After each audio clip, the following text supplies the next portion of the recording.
I'd only been doing DoorDash for 2 weeks when that delivery changed everything. It was a Tuesday afternoon. The app pinged. Chipotle order, Maplewood Drive, $12 for 3 miles. I accepted without thinking. The neighborhood was exactly the kind you picture when you imagine nothing bad ever happening. Manicured lawns, wooden swing sets, SUVs in driveways. I pulled up at 2:30 p.m. to find a woman on the porch screaming into her phone, waving her free hand like she was conducting an angry orchestra. I don't care what your mother said, Brian. You promised you'd be here by noon. Her daughter, 5 or 6 years old, blonde pigtails, was riding circles on a pink tricycle in the driveway, completely oblivious, just humming to herself. I grabbed the bag and walked up. The woman barely looked at me, held up one finger, mouthed 1 second, kept yelling. That's when I noticed the black van parked 3 houses down. Older model Dodge, tinted windows way too dark to be legal. A man in a hoodie sat in the driver's seat. His eyes were locked on the little girl, not glancing, not casually people watching, staring, fixed on her like she was the only thing in the world. Dread crawled up my spine. It's paid through the app, I said. But ma'am, I think you should bring your daughter inside. There's a man in that van down the street. He's been watching her since I got here. She screwed up her face, like I told her the earth was flat. Mind your own business. She shoved a crumpled 5 at me, grabbed the bag, and slammed the door hard enough to echo down the street. Her daughter was still outside, now crouched on the driveway examining a bug. I got back in my car, but I couldn't turn the key. My delivery was complete. The app was prompting me to confirm drop-off. Every logical reason to leave was right there in my hand. The van hadn't moved. The man hadn't moved his eyes. I ignored 2 new delivery offers and sat watching. The girl found sidewalk chalk and started drawing wobbly flowers on the driveway, tongue poking out in concentration. 5 minutes passed, then 10. Then the van door opened. The man climbed out. 6'2", dark jeans, black neck gaiter pulled over his face. He closed the door behind him without a sound, too carefully, and started walking toward the house. Not hurrying, just strolling. Casual, like he belonged there. My heart was pounding in my throat. The little girl didn't notice him until he was 10 feet away. He crouched down to her level and pulled something from his jacket, a king-size Hershey bar. She looked up and gave him a shy, uncertain smile. Then he grabbed her. One hand clamped over her mouth, the other wrapped around her waist. Her legs kicked, and her scream was swallowed by his palm. I didn't think. I threw my car door open so hard it bounced back and nearly closed on me. "Hey, get away from her!" His head snapped toward me. The girl was writhing, her pink shoes scraping the asphalt. The van was closed now, 20 feet, 10. I spotted a rock near someone's landscaping, baseball-sized, and grabbed it without breaking stride. I threw it as hard as I could. It cracked him square in the shoulder blade. He lurched forward. His grip loosened just enough. The girl yanked her arm free and fell to her knees. "Run! Go to your house!" She scrambled up and sprinted for the front door, screaming for her mom, sobbing so hard she could barely breathe. The man turned and snarled at me. Actually snarled, like something feral. And for one cold second, I thought he was coming for me. I had nothing but my car keys in my fist. But he turned, jumped into the van and floored it. Tires screamed. The van fishtailed around the corner and vanished. I stood in the middle of the street, shaking so badly I thought I might fall. The front door flew open.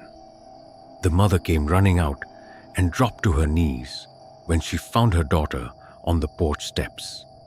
Hysterical. Neighbors poured out of houses. 2 police cruisers arrived within 4 minutes. I told the officers everything. The Dodge van, the tinted windows, The mud deliberately smeared over the license plate, the man's description. A neighbor had a Ring camera. We all crowded around his phone and watched the footage. The camera had caught a partial plate before the mud covered it. Just 2 letters and 1 number.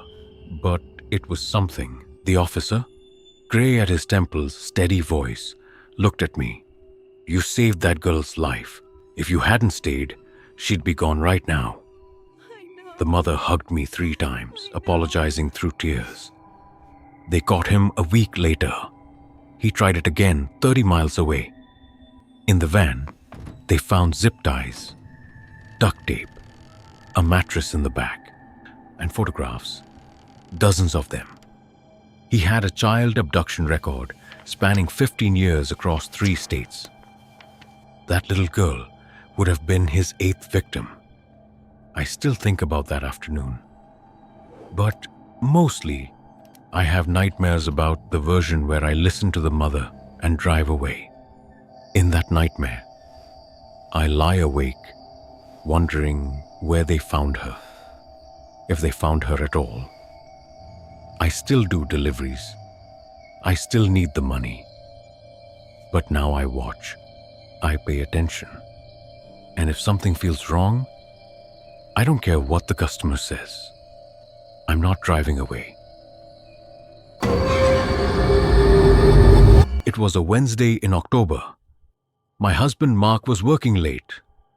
Inventory night at the pizza place he manages downtown. He texted around 5 p.m. "Don't wait up. My 7-year-old son Liam and I were at the kitchen table finishing spaghetti when the doorbell rang. 7:30 p.m. I wasn't expecting anyone. I looked through the peephole. Dylan, one of Mark's DoorDash drivers, stood on the porch holding a pizza box. I opened the door. "Hey Dylan, Mark's still at work." "I know." His smile was tight. Wrong. Dylan didn't let go. That's when I caught the smell of alcohol and noticed his hands shaking where they gripped the cardboard. Before I could speak, he shoved the door with his full weight. It slammed into the wall. He stepped inside and threw the pizza box on the floor. "Your husband deactivated me from DoorDash today. Dylan, you need to leave right now. I took 1 meal." His voice cracked with rage. "1 order because I hadn't eaten in 2 days. Your precious Mark reported me. Got my account permanently banned.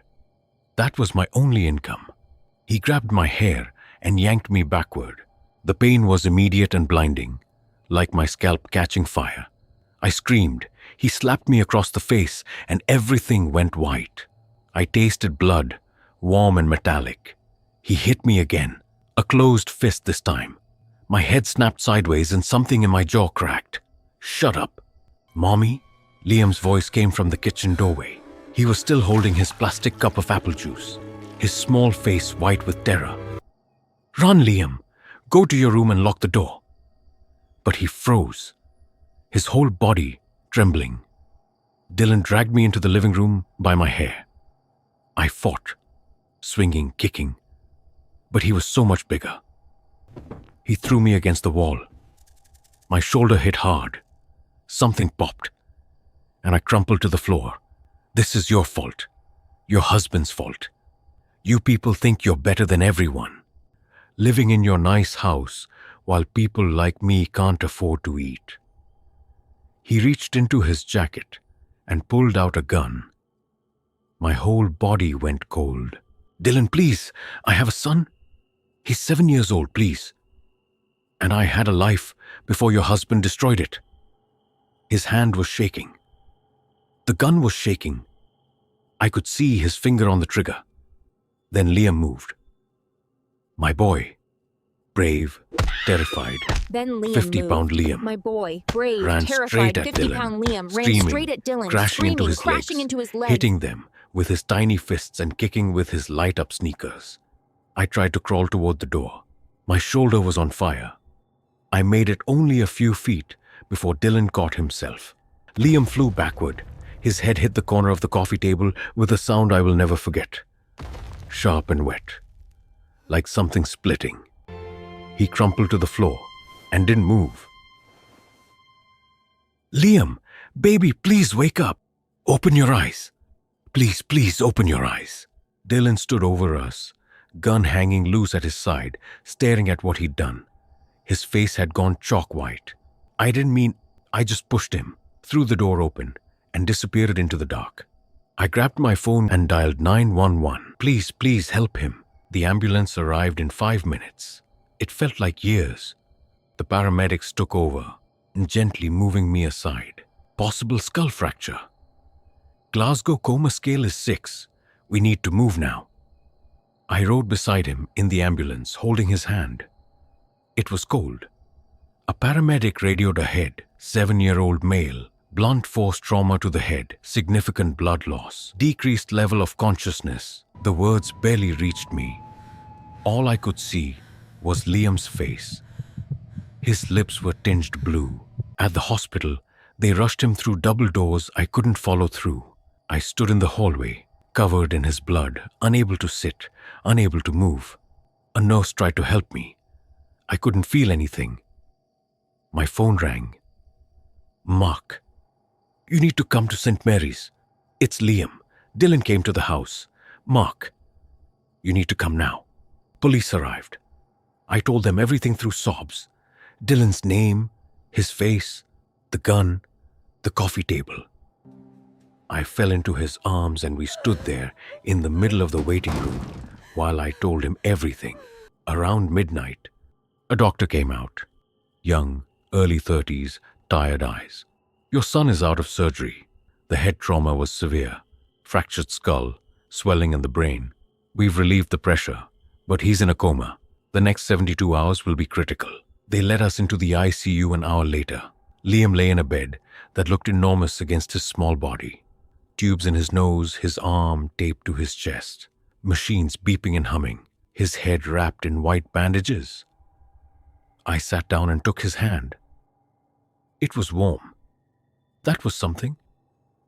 I stayed for 3 days straight. Mark brought food I couldn't eat, clothes I barely changed into. On the 3rd afternoon, I was alone with Liam. Mark had gone for coffee. Thin light came through the blinds in pale stripes. I'd been talking to him for 3 days, telling him stories, singing songs I used to sing when he was a baby, begging him to come back. The one who hurt you's behind bars now, baby. Dylan can't hurt anyone anymore. You're safe. We're safe. Please come back to us. Silence. The ventilator, the monitors, voices in the hallway. Then his fingers twitched against my palm. I froze, stared at his hand, afraid I'd imagined it. Liam? His eyelids fluttered. His chest rose with the deepest breath I'd seen in 3 days. Liam, can you hear me? His eyes opened, slowly, like it took everything he had. Brown eyes, Mark's eyes, finding my face. Mommy. The word was barely a breath. Are you safe now? I didn't realize I was crying until my tears fell onto his hand. I nodded, a laugh sob breaking out of me. Yes, sweetheart, yes. I'm safe. You saved me, baby. You're my little hero, I whispered. I love you, Mommy. The door burst open. Mark had seen the monitor spike from the hallway. He stopped when he saw Liam's eyes open and looking at him. Daddy? Mark broke down completely. He crossed to the other side of the bed and held Liam's face in his hands, kissing his forehead again and again. My boy. You're awake. You're awake. The doctors said it was a miracle. Dylan pleaded guilty 6 months later. 25 years without parole. Liam recovered slowly. Headaches, some memory gaps, nightmares for a while. But kids bounce back. By his 8th birthday, he was himself again. Energetic, sweet, exactly the boy he'd always been. And I remember that my 7-year-old son, without hesitation, charged a man holding a gun to protect his mother. My little hero. We're both safe now, and that's everything. I've had a stutter since I was a kid. Not terrible, but there. It gets worse when I'm nervous or tired. But I needed the money. Speech therapy runs $150 a session, twice a week. The order came in at 10:30 p.m. Thai food, 4 miles out, $15 payout. As I drove, the streets got sparser. The street lights stopped a block before I got there. The house looked ordinary enough. 2 stories, old colonial, paint peeling in places. I grabbed the bag and walked up. The wooden steps creaked under my feet. I knocked. She answered on the second knock. Early 40s, pale skin, dark hair pulled back in a messy bun. Her smile was too wide. Come in, I need to grab my wallet." She was already walking away before I could answer. I hesitated at the threshold, but she was moving deeper into the house, and I was raised to be polite. The smell hit me immediately. Rotten and sweet, like garbage left in summer heat. She turned and looked at me. Really looked. Her eyes moved from my face to the bag and back. "Oh, you have a stutter." She said it quietly, almost tenderly. "That must be hard. Let me get you a proper tip. You deserve it." I stood by the door, counting seconds. The smell was unbearable. Then a flash of white light blinded me. I blinked hard, seeing spots. When my vision cleared, she was on the staircase, holding a Polaroid camera, giggling in a high, strange pitch. "Sorry, I just love taking photos of my visitors. You have such a kind face." She set the Polaroid carefully on a small table by the staircase, like it was precious. I should have run. But I stood frozen, staring at that Polaroid as it finished developing. It was me, wide-eyed, terrified. The flash had washed out my face. She came back holding a wad of cash. Her eyes looked wet now, like she was about to cry. $50. That should help with those therapy sessions.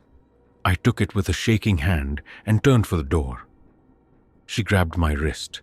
Her grip was iron, stronger than it had any right to be. Her nails dug into my skin. You know what's funny? Her voice had gone flat, dead sounding. "My husband used to have a stammer too, just like you. He left me last month." She was mimicking my stutter now, ever so slightly. "But he didn't leave. He's downstairs, in the basement. Would you like to meet him? He's very quiet now. Doesn't complain anymore." I yanked my arm free, hard enough to send her stumbling back into the wall. I ran, threw the door open, and sprinted to my car. My hands were shaking so badly, I dropped my keys twice. As I peeled away, I checked my mirror. She was standing in the doorway, still waving, still laughing. I drove to the nearest 24-hour gas station and sat in the parking lot for 20 minutes. My wrist had red nail marks. The 50 was crumpled in my other fist, soaked in sweat. I didn't call the police. What would I even say? That a woman gave me a big tip. I spent 3 days convincing myself of that. Then it was all over the news. Sunday morning, scrolling my phone. Woman arrested after body found in basement of Maple Street home. My blood went cold. Officers entered 847 Maple Street and found her husband's body in the basement. Dead for over a month. Her mugshot was in the article. Same face, same dark hair, same unsettling smile. 2 days later, a detective called. They'd found my Polaroid in her collection. A photo album full of delivery drivers going back months. "If you'd gone downstairs that night," the detective told me, "there's a good chance you wouldn't have made it out." We found zip ties in the basement, a mattress she was preparing. I deleted the DoorDash app right there on the phone call. I still have nightmares about that house, about that smell, about her laugh, that high-pitched giggling that had nothing to do with the tears running down her face. The $50 sits in an envelope in my drawer. I've never touched it. It's a reminder that sometimes being kind, sometimes that gets you killed. My stutter's getting better. The therapy's working. But I will never deliver food to a stranger again. And I never go inside anyone's house.